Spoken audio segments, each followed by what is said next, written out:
말씀과 함께 새벽 묵상 시간입니다. 정말 이 말씀 한 구절이 오늘 하루 나에게 영의 양식이 되고 일용할 양식이 되며 기도 시간이 나를 변화시키는 시간이다라는 확신이 강력하게 있으시기를 바라겠어요. 성경 읽기표를 보면 이번 주는 비어 있지요. 그래서 자유본문으로 이번 주를 묵상하게 될 것 같고요. 다음 주는 저희 교회는 이제 전교회 특별 새벽기도 기간입니다. 이런 이어지는 시간들에 풍족함이 있기를 바랍니다. 그러한 가운데 오늘 살펴보게 될 하나님의 말씀 잠언 22장 16절 말씀입니다. 이익을 얻으려고 가난한 자를 학대하는 자와 부자에게 주는 자는 가난하여질 뿐이니라. 아멘. 저는 기회가 될 때마다 이제 잠언 말씀을 좀 보기를 좋아하죠. 왜냐하면 잠언 말씀이 그저 명언처럼 읽혀지거나 일반 윤리 도덕만 가르치는 의미로 축소되지 않기를 바라는 마음이기 때문에 그래요. 성경의 어떤 본문이든 정말 하나님의 말씀으로서 좀 그 넓음과 광대함을 알게 되기를 바라는 차원에서 그렇습니다. 그런 가운데 오늘은 가난하여질 뿐이니라, 즉 삶의 본 의를 찾지 못하고 각박하게 되는 것이 무엇인지를 보는 말씀인데요. 먼저 요거를 보게 되죠. 이익을 얻으려고 어떤 행동에 앞서서 그 목적이 무엇이냐를 보는 것인데, 단지 삶의 동기가 이익을 얻으려고 사는 삶에서는 어떠한 생명의 결과가 드러날 수 없고 진짜 풍족한 삶의 결과가 나타날 수 없다라는 것을 먼저 지적하고 가는 말씀이라고 할 수 있겠습니다. 그러면 이익만을 얻으려고 사는 삶의 모습은 어떠할까라고 했을 때 먼저 이것이 나오죠. 가난한 자를 학대하는, 그러니까 이런 것입니다. 가난한 자를 학대한다라는 게 상대방의 어떤 곤란함, 상대방의 약점을 이렇게 거리낌 없이 활용하는 태도이죠. 그러니까 먼저 상대방의 곤란함을 겪고 있다라고 생각하면 아이고 저 곤란함을 어떻게 도와주지라는 애정이 먼저 가야 되는데, 그런 애정이나 어떤 사랑으로 먼저 반응하기보다는 그 곤란함을 탈탈 털어서 내 이익에 쓰는 것이죠. 그게 아주 흔하게 나타날 수 있습니다. 뭐 급하시면 그렇게 하지 마시든가 이러한 것들.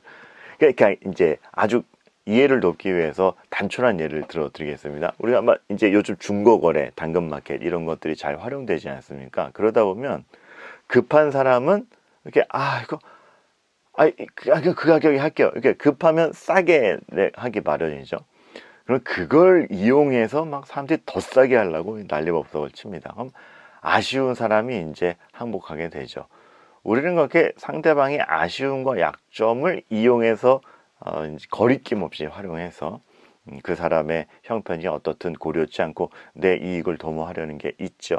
전략상 좋을 수는 있습니다. 근데 그 삶이 얼마나 풍요로운 삶일까 생각을 할 때에 그렇게 바람직하지 않다라는 것이고, 단지 그런 삶의 목적으로 살아가는 사람이 실질적 이득은 있겠으나 삶 자체가 풍요로워질까? 중고거래라는 아주 단순한 예를 들어서 그렇지 그게 삶의 전반적인 태도라고 한다면 그 사람의 하군 크고 작은 일들에서 어떠한 결과가 나타날까요? 우리는 상대방의 약점과 곤란함을 맞닥뜨리면 그것에 대해서 먼저 어떻게 도울까, 어떻게 그 사람의 것을 극복해야 할까를 생각해야 될 텐데, 그것을 이용해서 내 이익을 취한다. 그냥 쉽게 얘기하면 멋없는 삶입니다. 그리고 하나님 앞에서는 생명을 살리는 일이 아니라 생각이 됩니다. 오늘 본문은 먼저 그러한 것들을 얘기하고 있죠. 그 다음에 또 지적하는 게 부자에게 주는 자. 이것에 대해서도 지적을 합니다. 부자에게 주는 자라는 건 또 무슨 의미일까요? 그러니까 부자에게 준다. 여기서 산정하는 바는 그거죠. 이미 어떤 일에 있어서 위력이 있고 권세가 있고 그 사람이랑 관계를 잘 하면 나에게도 이해관계에 있어서 유익이 있는 어떤 애정과 존경과 진실된 관계를 토대로 반응하는 것이 아니라 이거 역시 그 사람을 이용해서 내 이익을 취하려는 것이죠. 이건 참 어떻게 보면 상대방도 불쌍한 겁니다. 그러니까 어떤 자리를 차지하고 뭔가 가진 게 있고 영향력을 행사할 때 사람들이 막 관심을 받는 거죠. 근데 그게 진짜 애정이 아니라 그저 이용의 대상이 될 뿐인 거니까 서로 간에 슬픈 겁니다. 진실된 인간관계는 없는 것이라서. 그럼 예를 들어서 부자가 아닌 게 됐다. 그러니까 처음에는 가진 게 있고 영향력을 행사하니까 막 너무 잘하셨어요. 막 저도 같이 하고 싶어. 이렇게 이렇게 애정의 대상이 된 것처럼 사실은 이용의 대상인데 막 달려들었다가 그 사람에게 돈이 없어졌다. 관심을 안 기울이게 되는 거죠.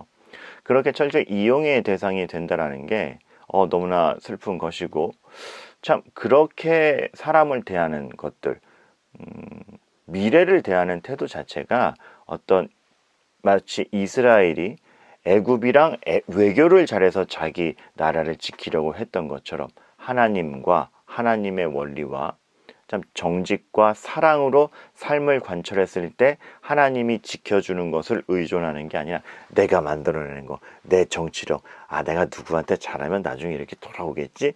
라는 식의 개인의 정치를 하는 것이죠. 그렇게만 삶의 모양과 형편을 가져가는 사람의 인생, 가난하여질 뿐이라 이렇게 얘기를 하는 것이죠. 그래서 가난한 자를 학대하는 것이나 부자에게 주는 자 모두 어떻게 보면 하나님 없이 자기 자신의 전략과 이익에 따라 움직이는 것인데, 하나님께서는 그런 삶의 태도를 결코 칭찬하지 않습니다.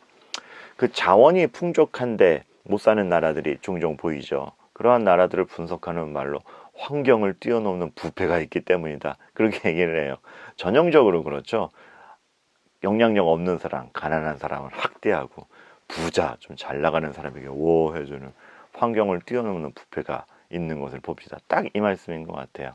그런데 반대로 이렇게 생각할 수도 있겠습니다. 그렇다면 정직함이 조건을 뛰어넘는 정직도 있지 않겠느냐, 조건을 뛰어넘는 사랑도 있지 않겠느냐.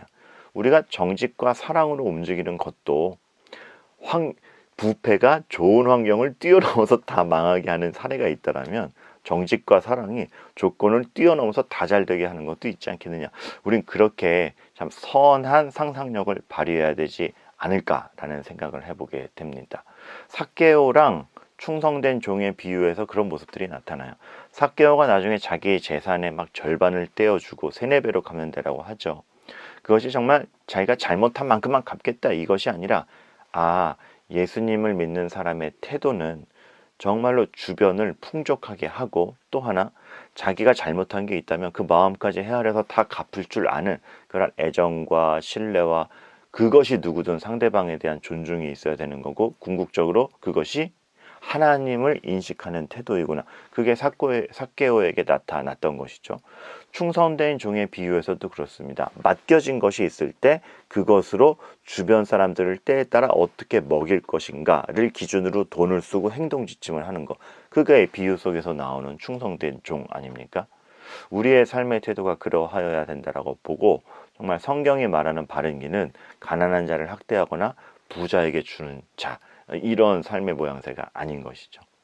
오늘 잠언 말씀은 그러한 점을 우리들에게 보여주고 있습니다. 참으로 이 잠언 말씀들이 하나님 앞에 우리의 태도가 하나님을 인식하고 주님의 은혜를 입은 자로서 소소한 것부터 큰 것까지 어떤 태도를 취해야 되나 아주 깊게 가르쳐 주고 있습니다. 이러한 부분 우리가 오늘 마음에 두고 나아갈 수 있게 되기를 바라겠습니다. 우리는 그렇게 점에서 다르고 정직함과 사랑 속에서 멋있는 겁니다. 기도하겠습니다. 하나님, 가난한 자를 학대하는 것이 아니라 가난한 자의 형편을 살피며 부자에게 주는 자가 아니라 누구를 대하든 애정과 신뢰로서 대할 수 있는 참 빛나는 우리가 되게 하여 주시옵소서. 진정 삶을 지키는 것이 무엇인가 알게 하여 주시옵소서. 예수 그리스도의 이름으로 기도합니다. 아멘. 각자의 기도 시간, 또 공동 기도 제목 기억하며 기도하는 시간 되시기를 바랍니다.